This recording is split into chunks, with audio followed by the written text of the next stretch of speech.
Diretso na tayo, no? Diretso tayo sa ating discussion. So today we'll be discussing about computer timeline. Okay? So let me ask you first, ano? Kayo ba mga 5th graders? Paano kayo nagbibilang dati? Paano kayo nagko-compute? Nung mga preschool days nyo, ng first grade? Nagbibilang. Paano kayo nagbibilang? Nagsusulat na ba kayo? Sinusulat nyo na ba kagad sa papel no? Noong time na yon, nung nagpagbibilang ninyo? During preschool, yung kinder ba, nagbibilang na kayo sa papel? Hindi po. Paano kayo nagbibilang that time?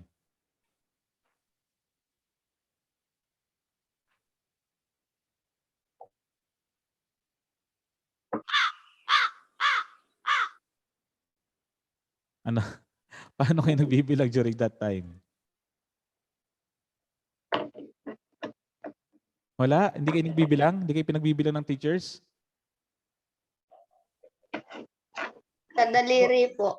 Ayun, di ba? Sa daliri. Di ba? So, ang ginagamit nyo sa pagbibilang, you use your fingers in counting. Di ba? So, kasi dito, sa ating computer timeline, when we say timeline, we're going to discuss about the history. Okay? Yung history ng computer, kung paano ba nagsimula ang computer. Saan ba nagsimula? Paano siya nagsimula? Okay? Para makapag-come up sa mga modern computers, may laptop, mayroon tayong mga AI, may mga robots. Pero before that, di ba? Before that, paano muna? Paano muna nagko-compute ang tao? Okay? So yun ang i-discuss natin ngayon. So first, yun nga, so before, fingers and toes are used in counting. Okay? Noon pa man, in the early years, man used fingers and toes. So biruin mo pati paa. Diba? Pati paa, gamit-gamit ulit sa pagbibilang. And because of that, fingers and toes are considered as the first counting tools. Okay? Tandaan na, the first counting tools are the fingers and toes. So it's very obvious din naman since we also used our fingers before in counting. Kasi nga tayo mismo, di ba? Tayo mismo gumagamit tayo ng fingers. Even in multiplication, di ba? We also use our fingers and we call it finger math. Do you know how to use it? Do you know how to finger math? Let's say 8 times 7. Ilan kaya yon? 8 times 7.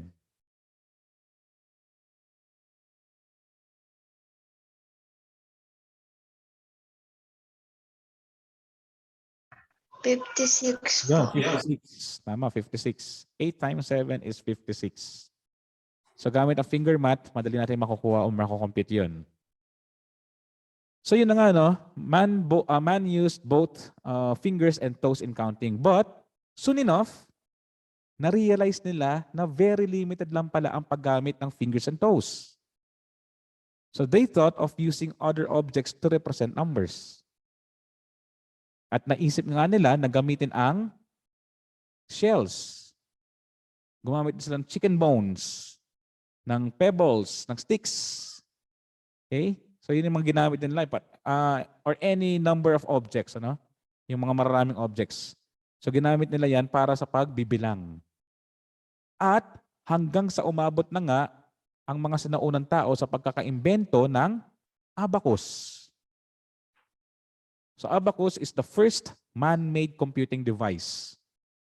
It's the first machine used for counting and calculating. It is made of a wooden frame. Ito na. It's made of a wooden frame, metal rods, and wooden beads. Yung mga black na yan, yung mga beads. Right? So even here, this kid is counting with the use of abacus. Yung mga simpler version of abacus, wooden frame, yung rods, yung mahabang line, doon sa nakalagay yung mga beads, metal rod yon, and then yung itong mga colorful na to, na blue, red, ay yun yung mga beads, wooden beads. Okay? So from fingers and toes, ginamit ang pebbles, ginamit ang mga shells, ginamit ang sticks, pati nga strings eh. Yung mga knotted strings, ginamit din, pati mga bones. Okay? Bones with notches, ginamit din sa pagbibilang before. hanggang sa makapunta sa abacus. And years passed, after the invention of abacus, maraming inventions pa ang naglabasan for calculating. Okay? After the abacus, eto na. I'll be introducing to you Blaise Pascal. Blaise Pascal, born at Paris, France. He's a French mathematician, physicist, inventor, philosopher, writer, and Catholic theologian. So he invented the Pascaline. And again, he invented the Pascaline. Ito yan. Also called as arithmetic machine.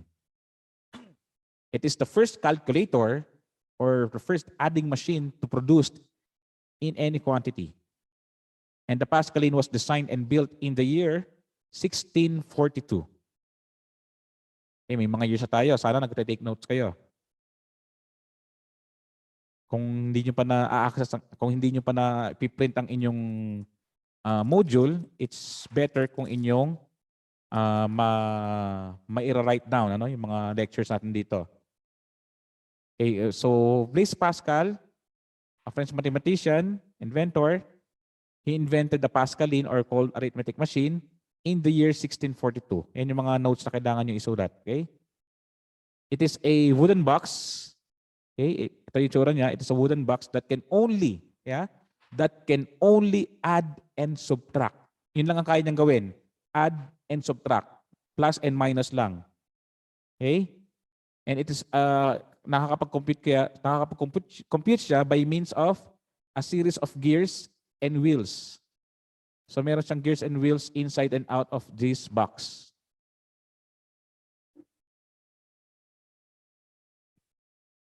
Alright? So Pascal's invention of this mechanical calculator in the year 1642 was born out to be a desire to help his father in collecting taxes. Kasi ito palang father ni Blaise Pascal ay isang tax collector. Okay? And so, his father did a lot of computations during his days. Kaya naman, Blaise Pascal, he invented a computing machine para makatulong sa father niya sa pagko-compute ng mga tax collections. So, yun. So yun lang talaga ang kanyang desire, no? Yun lang talaga ang kanyang aim para matulungan ang kanyang father sa pagko-compute. And yun nga, gamit naman sa tax collection kasi nga nakakapag-add tsaka nakakapag-subtract na siya. Gamit ang arithmetic machine na yan. Right, so ilang years pang lumipas, so 1642 yan, 1642, tandaan niya. Years passed, in-improve may taong nag-improve ng arithmetic machine or the Pascaline. At ito nga si Gottfried Wilhelm Leibniz. Okay? Again, ang pronunciation niya is Gottfried Wilhelm Leibniz. Hindi sa Gottfried. Ano yan, naprito? Okay? Hindi sa Gottfried. It's Gottfried. Kasi German siya, German. Kaya ganun ang pagkaka-pronounce. Gottfried Wilhelm Leibniz. Leib, yung kanyang L-E-I-B, Leib. And then this is Nitz. Merong T.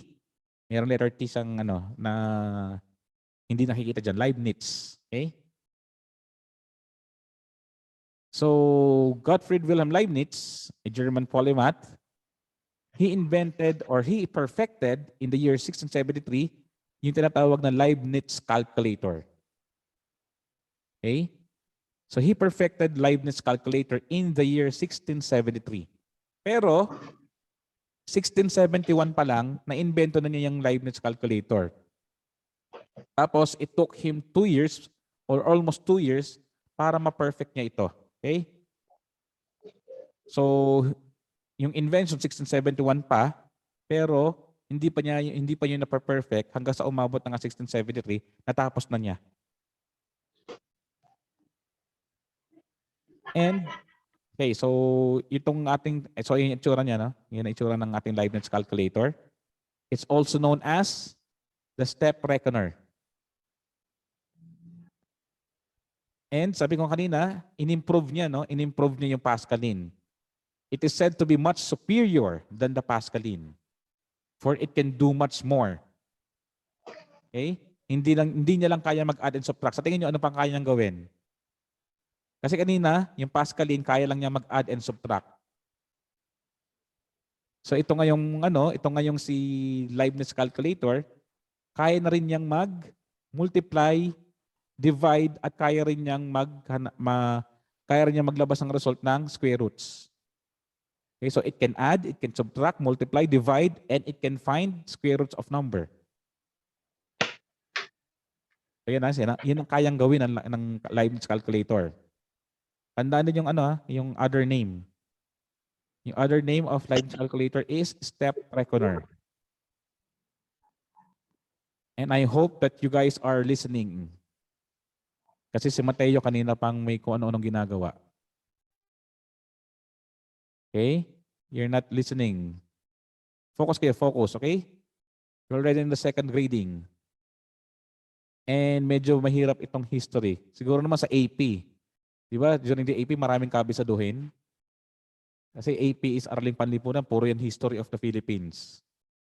Okay? History dun sa ibang bansa at the same time. So ito, history of computer. So maraming kabisaduhin dito. Meron tayong mga years, meron tayong mga names, meron tayong kung ano yung kanilang inventions. Okay? So take note of those. Years, name, ano yung mga inventions nila, and kung ano yung mga nagagawa ng inventions. Okay?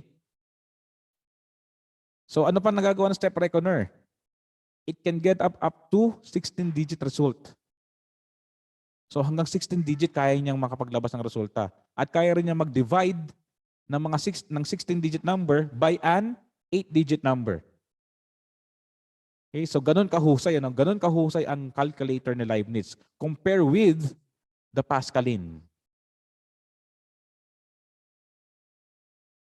Right, so next inventor natin ay si Joseph Marie Jacquard. Okay, his name is Joseph Marie Jacquard, a French weaver and merchant.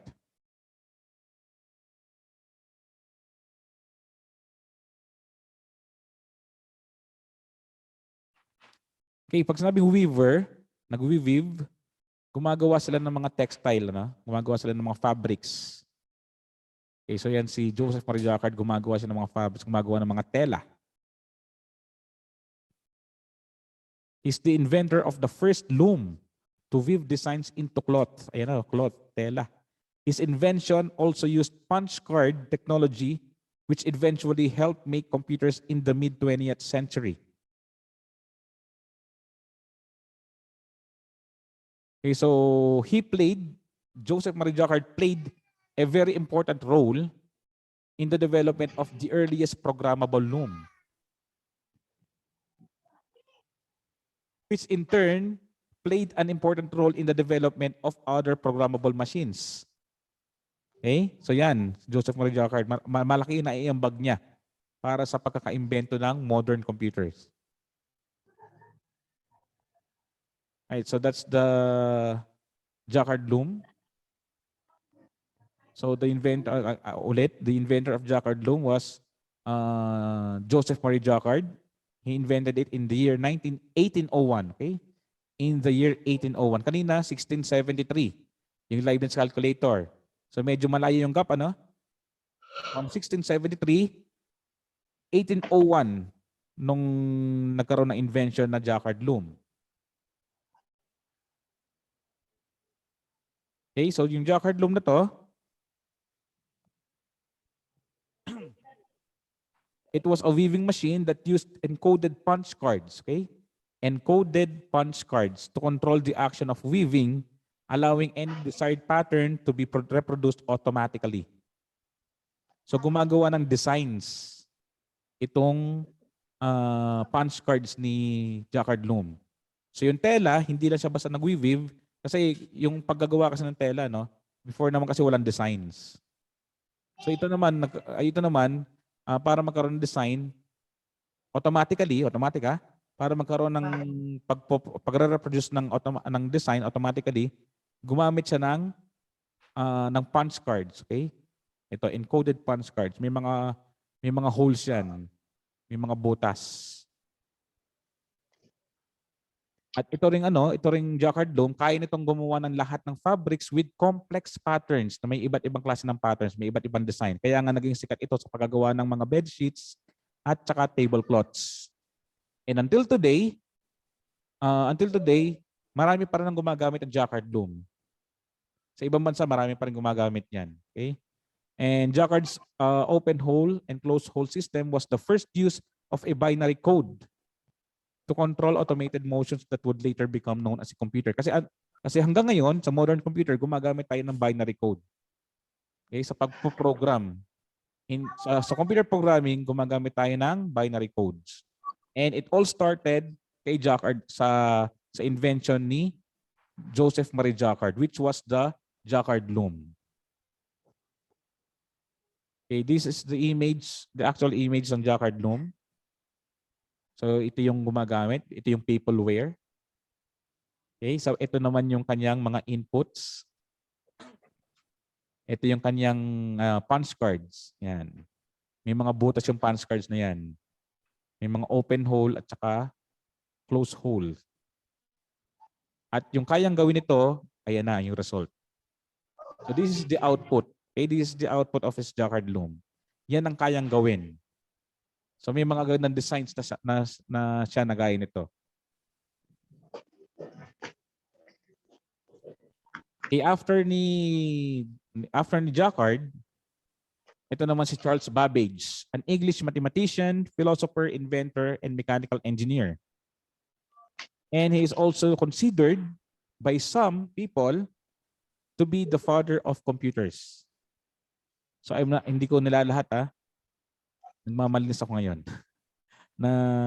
Kasi only some people considered him as the father of computers and some don't. Now, if he is the father of computer, it means mabigat yung naimbento ni Charles Babbage. Kasi kanina, we learned that Jacquard made a machine that used binary code sa pag-control ng automated motions. Yun na nga mismo yung system na ginagamit ng computers, yung binary code. Yun na mismo. So kung siya ay naging father of computer, ibig sabihin pa rin to, mas mabigat pa yung naging contribution ni Charles Babbage sa pagkakaimbento ng computers. So ito na yung kanyang invention. In 1822, so Babbage designed a computing machine called difference engine. Again, in 1822, in 1822, Babbage designed a computing machine called difference engine. Ito yung kanyang invention, the difference engine. This machine was to be used in calculating and printing simple math tables. So imagine in the year 1820s, in the early 1820s, may machine na noon that is capable of computing several sets of numbers and making hard copies of the results. Nakakapag-print na yung difference engine. Okay, and then in 1822 tandaan 1822. And then afterwards in the 1830s, in the year 1837 to be exact, Babbage designed a second computing machine called the Analytical Engine. Kanina difference engine, ngayon naman Analytical Engine. Si Charles Babbage pa rin ang inventor. So this machine was to be used in calculating complicated problems by following a set of instructions. So it uses punch cards na kagaya nung kay Jacquard loom na kaya mag-perform ng simple conditional operations. Okay? So it is said that the Analytical Engine is the successor to Babbage difference engine, which was a design for a simpler mechanical computer. Yung naunang machine ni Babbage, which was the difference engine, ini-upgrade niya. Ini-upgrade niya yung difference engine and he came up to this Analytical Engine. Aching.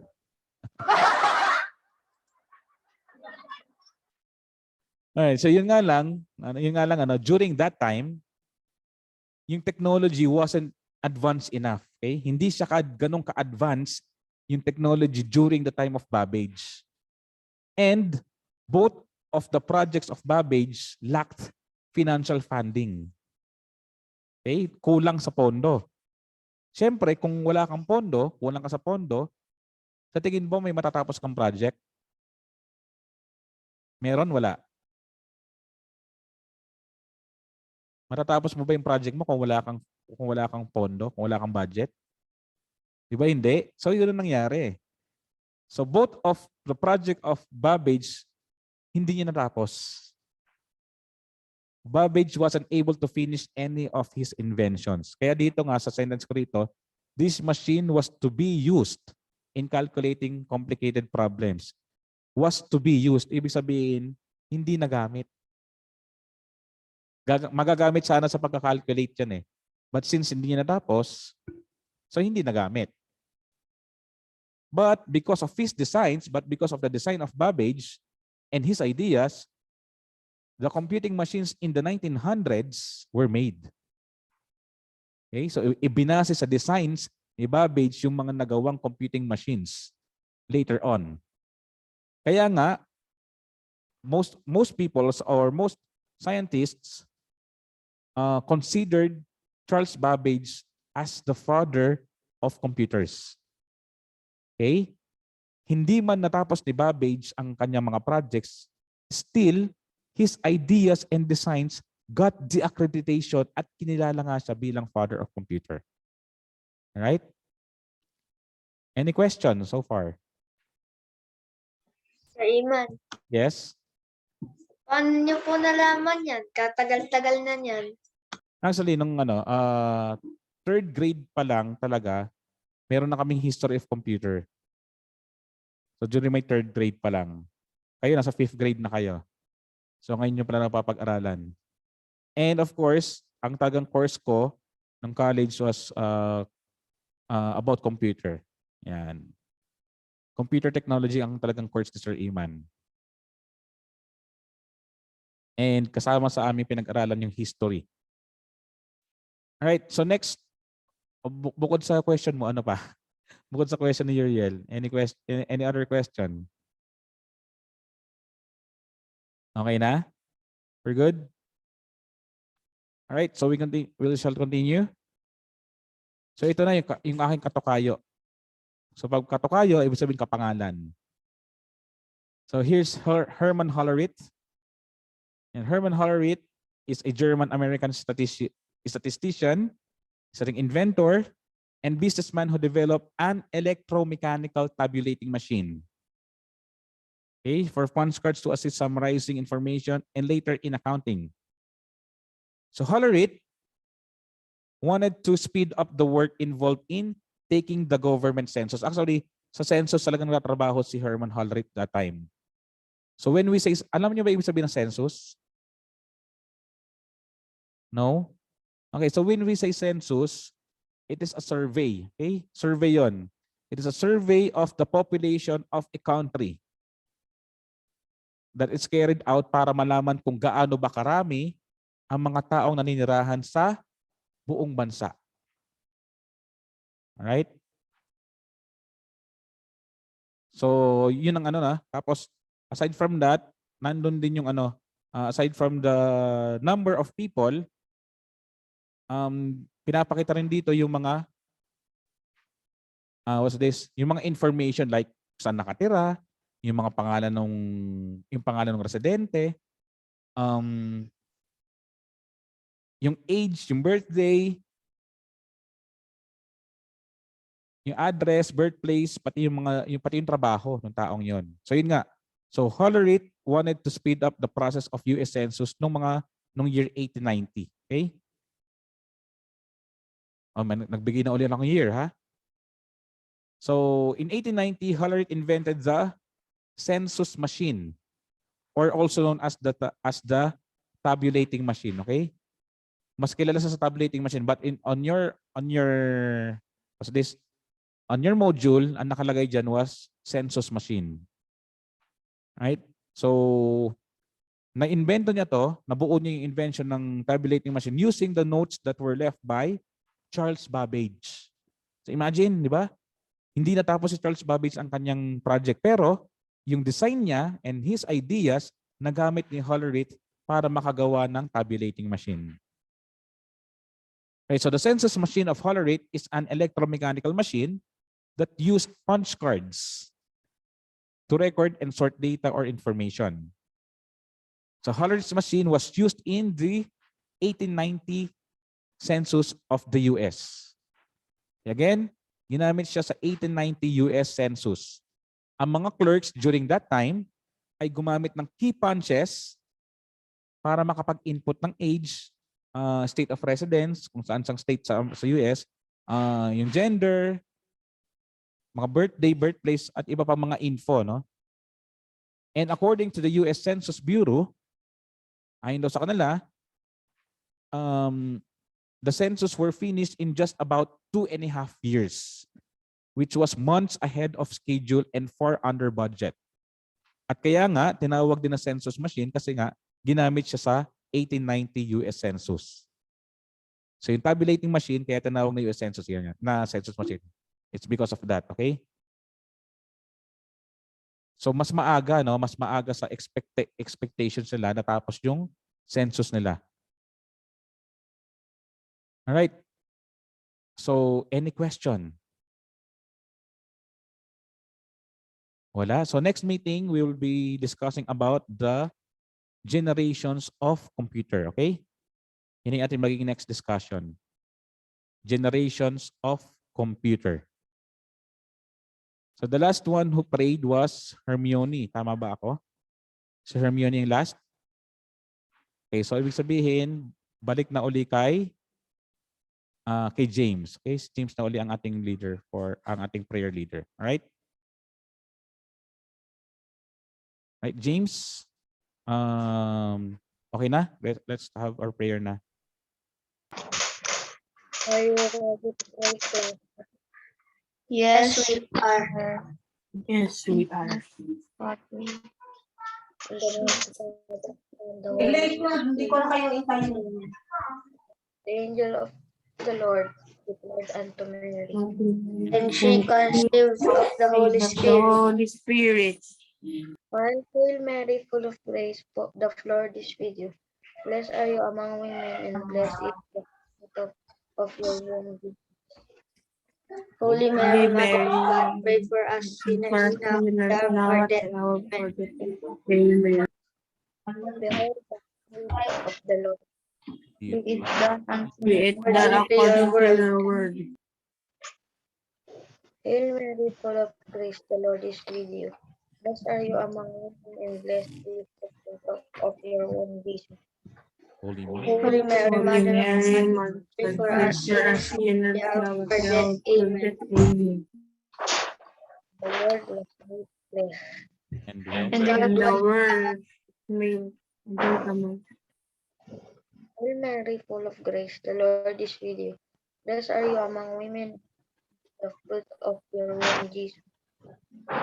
Holy Mary, Mother of God, pray for Holy us Mary, Mother of Mother God, of pray for us sinners now at the hour of our death. Amen. pray for us, O Holy Mother of God, that we that we may be made worthy of the promises of Christ. Jesus Christ. everyone. For we beseech you, O Lord, your grace into our Grace into our heart, that we uphold the incarnation of Christ, your Son, The by the message of the angel. by his passion and cross, Lord, we may be brought to the glory of resurrection through the same Christ our Through the Lord. same Christ our Lord. Amen. Glory be to the Father and to the Holy Spirit. as it was in It was in the beginning, the now and ever, shall be without end. Amen. Thank again, glory.